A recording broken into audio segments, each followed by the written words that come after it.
ఇప్పుడు రాష్ట్రం మొత్తం కూడా ఒక డైలాగ్ అయితే నడుస్తూ ఉంది. ఊపిరి పీల్చుకో అమరావతి, నీ కొడుకు వచ్చాడు, ఇక నుంచి అమరావతికి తిరుగులేదని చెప్పి ఒక డైలాగ్ అయితే నడుస్తుంది.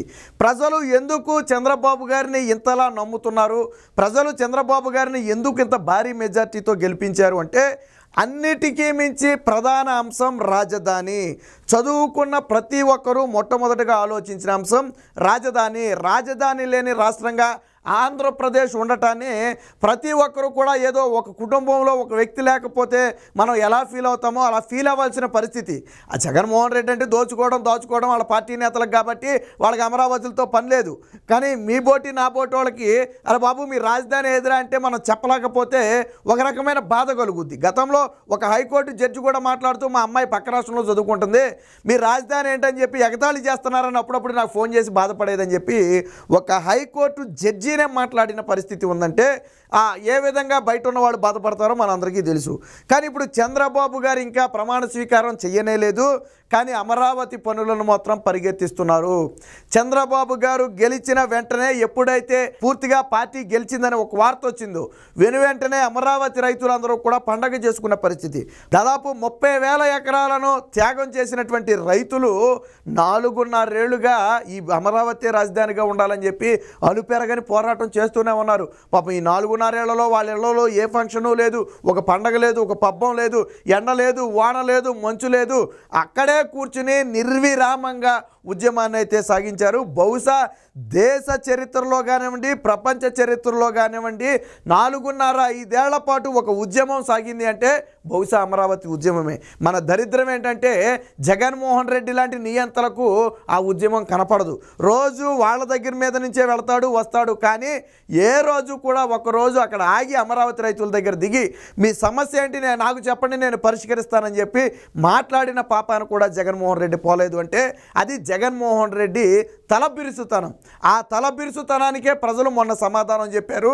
మదం దిగి ఈరోజు ఇంట్లో పడుకునే పరిస్థితి వచ్చింది. కానీ చంద్రబాబు గారు ఇప్పటికే 200 జేసీబీలతో సీడ్ యాక్సెస్ రోడ్తో పాటు ఐఏఎస్ ఐపీఎస్ క్వార్టర్స్ దగ్గర ఏదైతే నిన్న మొన్నటి వరకు పిచ్చి పిచ్చి మొక్కలు మొలిచేసి అంతా మొళ్ళకంపలాగా తయారైందో, ఒక చిట్టడివిలాగా తయారైందో దాన్ని మొత్తాన్ని కూడా క్లియర్ చేస్తున్నారు. సీడ్ యాక్సెస్ రోడ్లో ఆల్రెడీ 2 రోజుల నుంచి విద్యుత్ కాంతులతో పూర్తిగా కాంతిమయంగా అయిపోయింది. ఒకప్పుడు వెలుగులు ఏవైతే ఉన్నాయో అవి దాదాపుగా ప్రారంభమయ్యాయి. కేవలం నిర్మాణాలకు సంబంధించి ఇతర రాష్ట్రాల నుంచి, గతంలో ఇతర దేశాల నుంచి కూడా కొన్ని భారీ వాహనాలు తెచ్చారు. అమరావతి నిర్మాణంలో వినియోగించడం కోసం కొన్ని వాహనాలు తెచ్చారు, క్రేన్స్ లాంటివి. సో వాటిని కూడా రప్పించడానికి చంద్రబాబు గారు ఇప్పటికే సమయత్వం చేసినట్టుగా తెలుస్తుంది.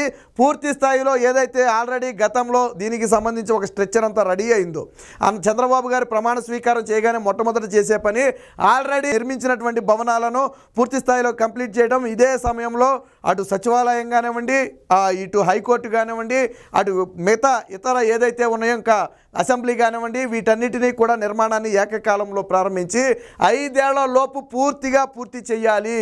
పూర్తి చేయకపోతే జగన్మోహన్ రెడ్డి లాంటి నిరంకుశత్వ పాలన వచ్చిన నేపథ్యంలో మళ్ళీ రాజధానిని మార్చే ప్రమాదం ఉంది. కాబట్టి చంద్రబాబు గారు ఇప్పటికే దానికి సంబంధించి పనులు కూడా ప్రారంభించారు. మన దగ్గర కొన్ని ఫోటోలు వీడియోలను ఒకసారి చూపిస్తా చూడండి. సో ఇక్కడ చూడండి, ఇదిగో అమరావతికి సంబంధించి సీడ్ యాక్సెస్ రోడ్డు మీకు అమరావతి వెళ్ళిన వాళ్ళందరికీ తెలుసు. సో నిన్న మొన్నటి వరకు తుక్కుతోనూ ముళ్ళకంచెలతో ఉన్నటువంటి ఈ ప్రాంతం మొత్తాన్ని కూడా చూడండి, దాదాపుగా 200 జేసీబీలు పెట్టి చీఫ్ సెక్రటరీ పర్యవేక్షణలో జరుగుతుంది. ఆల్రెడీ చీఫ్ సెక్రటరీ కూడా దీని గురించి మాట్లాడారు. చంద్రబాబు గారు క్లియర్ కట్ ఆదేశాలు ఇచ్చారు. ప్రమాణ స్వీకారం చేసిన వెంటనే ఈ ఏదైతే ఈ మొత్తం ఉందో అమరావతి ఏరియాలో ఈ మొత్తం కూడా తుక్కులు ముళ్ళ పొదలు వచ్చేసాయో మొత్తాన్ని కూడా యుద్ధ ప్రాతిపదికన క్లియర్ చేయించాలి, అవకాశం ఉన్నన్ని వాహనాలను పెట్టి వాటిని క్లియర్ చేయించమని చెప్పి ఆదేశాలు ఇచ్చారు. ఆ నేపథ్యంలోనే దాదాపు 200 జేసీబీలను అయితే ఏర్పాటు చేశాము, మరిన్ని జేసీబీలు తీసుకురావడానికి ట్రై చేస్తున్నామని చెప్పి స్వయంగా చీఫ్ సెక్రటరీగా బాధ్యతలు చేపట్టినటువంటి నీరబ్ కుమార్ అయితే దీన్ని పరిశీలించి మొత్తాన్ని అక్కడే మీడియాతో కూడా మాట్లాడటం జరిగింది. 5 అమరావతి రైతులు కూడా పాపం చీఫ్ సెక్రటరీకి ఘన స్వాగతం పలికారు. ఒక ఆ పచ్చకండువ రైతులకు చేయనటువంటి ఒక పచ్చకండువాని మెడలో వేసి ఆకుపచ్చ కలర్ని ఆయనకైతే ఘన స్వాగతం పలకడం జరిగింది. ఆయన కూడా సంతృప్తి చెందారు. అమరావతి రైతుల ఆవేదనను ఆయన కూడా అర్థం చేసుకున్నాడు. సో పనులు ఎంత వేగంగా జరుగుతున్నాయి అనేది ఒకసారి మీరు ఇక్కడ పరిశీలించవచ్చు.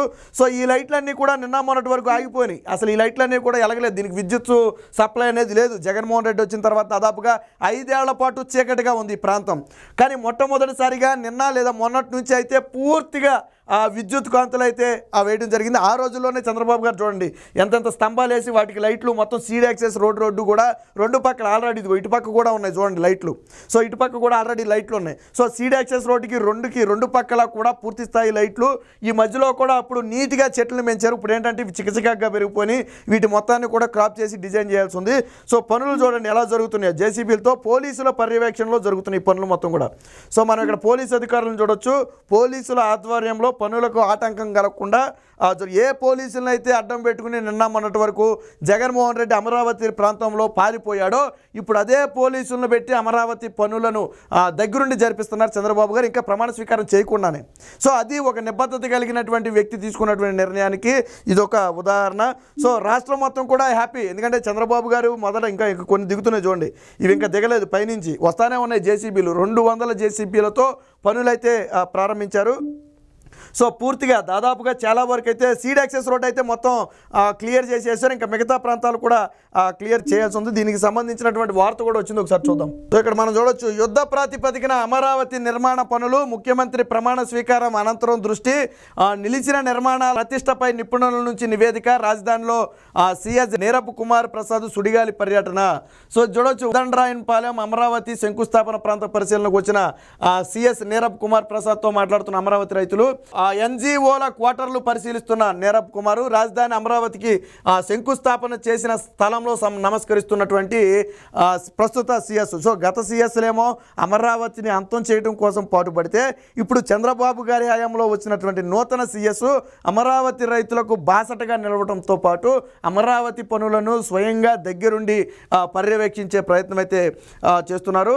సో దశల వారీగా రాజధాని పనులు చంద్రబాబు ఆదేశాలను అనుసరించి అమరావతి నిర్మాణ పనులను యుద్ధ ప్రాతిపదికన ప్రారంభిస్తున్నాం. తొలి దశలో పిచ్చి మొక్కలను శుభ్రం చేసే పనులు చేపట్టాం. దాదాపు 94 ప్రొక్లైన్లతో 25 ప్రాంతాల్లో జంగిల్ క్లియరెన్స్ చేస్తున్నాం. తదుపరి దశలో ప్రతి పనిని సమీకరించి ప్రమాణ స్వీకారం ముగిశాక వాటిని మొదలు పెడతాం. రాజధానిలో జరిగిన చోరీలపై చట్టపరమైన చర్యలు తీసుకుంటాం. మంత్రివర్గంతో చర్చించాక రాజధాని రైతుల వార్షిక కౌలు చెల్లిస్తాం. R5 జోన్ వ్యవహారం కోర్టు పరిధిలో ఉన్నందున నేను మాట్లాడలేను. 5 ఏళ్లుగా నిర్మాణాలు నిలిచిపోవడంతో వాటి పటిష్టపై ఇంజనీరింగ్ నిపుణుల నుంచి నివేదికలు తీసుకుంటామని చెప్పి పటిష్టత అవగాహన లేకుండా పనులు ప్రారంభించలేమని చెప్పి చెప్పడం జరిగింది. సో అంటే వాస్తవానికి వాటి పటిష్టత అయితే ఏమీ దెబ్బతిని ఉండదు. బట్ ఏంటంటే కాకపోతే 5 ఏళ్ల పాటు వాటిని నిరుపయోగంగా వదిలేసిన నేపథ్యంలో అసలు దాని పునాదులు ఏ విధంగా ఉన్నాయి, లోన పరిస్థితి ఏంటి, దానికి ఇప్పటి నుంచి పనులు కొనసాగిస్తే ఇబ్బందులు ఏమైనా ఉంటాయా అనే విషయాలను అయితే ఇంజనీరింగ్ నిపుణుల నుంచి ఒక స్పష్టమైన నివేదిక తీసుకున్న తర్వాత పనులు ప్రారంభిస్తామని చెప్పి అయితే చెప్పడం జరిగింది. ఇక కమిషనర్ తీరుపై కూడా రైతుల ఫిర్యాదు. సిఆర్డీఏ కమిషనర్ వివేక్ యాదవ్ వ్యవహార శైలిపై రాజధాని రైతులు మహిళలు సిఎస్కు ఫిర్యాదు చేశారు. 2 ఏళ్లుగా కమిషనర్ అనుసరిస్తున్న తీరును రైతులు ఆగ్రహం వ్యక్తం చేశారు. వార్షిక కౌలు ప్లాట్ల అభివృద్ధిపై తాము విజయవాడలో కలిసి విన్నవించేందుకు ప్రయత్నించినా చర్చించేందుకు ఆయన ముందుకు రాలేదని చెప్పారు. బహుశా సిఆర్డీఏ కమిషనర్ అయితే చంద్రబాబు గారు ప్రమాణ స్వీకారం చేసిన వెంటనే మారిపోయే అవకాశం ఉంది. సో దీనికి సంబంధించిన మరొక వార్త కూడా ఒకసారి చూద్దాం. సో ఇక్కడ చూడవచ్చు బరిలోకి బాబు వ్యవస్థలను చక్కదిద్దే పనిలో నిమగ్నం. ఇక్కడ చూడవచ్చు ఆదివారం రాజధాని అమరావతి ప్రాంతంలో పర్యటించినటువంటి నీరబ్ కుమారు ప్రమాణ స్వీకారానికి ముందే గాడిలో పెట్టే చర్యలు, రోజుల వ్యవధిలోనే మార్పులు చూపే ప్రయత్నం. అమరావతి ప్రాంతంలో సిఎస్ సుడిగాలి పర్యటన. 200 ప్రొక్లైన్లతో జంగిల్ క్లియరెన్సు. రాష్ట్ర వ్యాప్తంగా వీధి దీపాల వెలుగుకు ఆదేశం. పారిశుద్ధ్యంపై దృష్టి పెట్టాలని సూచన. సీజనల్ వ్యాధుల నియంత్రణకు చర్యలు. సురక్షిత తాగునీటి సరఫరాకు నిర్దేశం. జగన్తో అంటకాగిన అధికారులకు ఉద్వాసన. కీలక ఫైళ్లు మాయం కాకుండా అప్రమత్తం. ఫైబర్ నెట్, ఏపీఎండిసి, బ్యావరేజెస్ ఆఫీసులు సీజు. బాధ్యతలు చేపట్టగానే వివిధ శాఖల ప్రణాళికలపై సీఎం సమీక్ష. సో ఒక దమ్మున్నటువంటి ముఖ్యమంత్రిగా ఉంటే ప్రమాణ స్వీకారం చేపట్టక ముందే ఇప్పుడు మనం చెప్పుకున్నాయన్నీ కూడా ఒక పక్క నీటి సమస్య రాకూడదన్నారు, మరో పక్క వర్షాకాలం వస్తుంది కాబట్టి సీజనల్ వ్యాధులు వ్యాపించే అవకాశం ఉంది కాబట్టి ఏదైతే హెల్త్ డిపార్ట్మెంట్ ఉంటుందో దాన్ని మొత్తాన్ని కూడా అలాట్ చేశారు. మరో పక్క అమరావతి పనులు చేయడంతో పాటు గతంలో వేధించినటువంటి అధికారులందరికీ ఉద్వాసన పలికి ఆఫీసులు మొత్తాన్ని కూడా సీజ్ చేయించారు. చూడండి ఎన్ని పనులు కూడా ఆయన ప్రమాణ స్వీకారం చేయకముందు జరిగినటువంటివి. ఇంకా రేపు ఆయన ప్రమాణ స్వీకారం చేసిన తర్వాత ఏ విధంగా ఉంటుందో మనమే ఆలోచించవచ్చు. సో ఇది దీనికి సంబంధించిన ఇంకొక వార్త కూడా వచ్చింది, ఒకసారి చూద్దాం. సో ఇక్కడ చూడొచ్చు, ఎన్జిఓ భవనాల చుట్టూ ఉన్న ముళ్ళ కంపలను జేసీబీతో తొలగిస్తున్న సిఆర్డీఏ సిబ్బంది మట్టిలో కూరుకుపోయిన భారీ పైపులను బయటికి తీసినటువంటి పరిస్థితి. ఇక్కడ చూడండి, మనకు హైదరాబాద్ అంటే మనకి వర్షాకాలం వచ్చినప్పుడు వాటర్ అనేది వెళ్ళక ఒక ఇబ్బంది అనేది మనకు తెలుసు. కానీ ఇక్కడ అమరావతిలో అలాంటి పరిస్థితి రాకూడదని చెప్పి అండర్ గ్రౌండ్ డ్రైనేజీని అయితే నాడు చంద్రబాబు గారు ప్లాన్లోనే అమలు చేయడం జరిగింది. సో భవిష్యత్తులో వర్షాలు వచ్చినా వరదలు వచ్చినా అమరావతికి ముప్పు ఉండకూడదు, ఆ ఉద్దేశంతో చేసింది ఇది అండర్ గ్రౌండ్ డ్రైనేజీ. సో ఇన్నాళ్ళు కంప చెట్లతో కనిపించని భూగర్భ డ్రైనేజీ కట్టడాలు మొక్కలను తొలగించాక ఇదిగో ఈ విధంగా బయటపడ్డాయి. సో ఇలాంటి అనేకం అయితే ఉన్నాయి. ఇక అమరావతి కళకళ ప్రమాణ స్వీకారం లోపే జంగిల్ క్లియరెన్స్ పూర్తి. 109 కిలోమీటర్ల పరిధిలో 673 ఎకరాల్లో ముమ్మరంగా పనులు, కొలిక్కి వచ్చిన విద్యుత్ దీపాల ఏర్పాటు. సో చూడండి, దాదాపుగా 673 ఎకరాల్లో ఈ పనులైతే 109 కిలోమీటర్ల రేడియస్, అంటే చూడండి దాదాపు 100 కిలోమీటర్ల రేడియస్లో చుట్టూ కూడా ఆ పనులు నిర్మాణం మొత్తం కూడా చేయాలి. ఎందుకంటే అది 30,000 ఎకరాలు మొత్తంగా. సో కాబట్టి 100 కిలోమీటర్ల పరిధిలో ఏదైతే దాని పనులన్నీ కూడా ఉన్నాయో అవన్నీ కూడా చేయాలని చెప్పి ఆదేశించడం జరిగింది. గతంలో జగన్మోహన్ రెడ్డి అనేవాడు కదా ఏమీ కట్టలేదని. సో ఇదిగో ఇది చూడండి, ఇవన్నీ కూడా భవనాలు. అందులో ఐఏఎస్ క్వార్టర్స్ ఉన్నాయి, ఐపీఎస్ క్వార్టర్స్ ఉన్నాయి, ఎన్జిఓ భవనాలు ఉన్నాయి, ఇతర గ్రూప్ 4 స్థాయి అధికారుల భవనాలు ఉన్నాయి. ఇవన్నీ కూడా ఆల్రెడీ నిర్మాణం పూర్తి అయిపోయింది. సో ఇంటీరియర్ కానివ్వండి ఇతర పనులు మాత్రమే పూర్తి అవ్వాల్సి ఉంది. అలాంటి సమయంలో ప్రభుత్వం అయితే మారడం జరిగింది.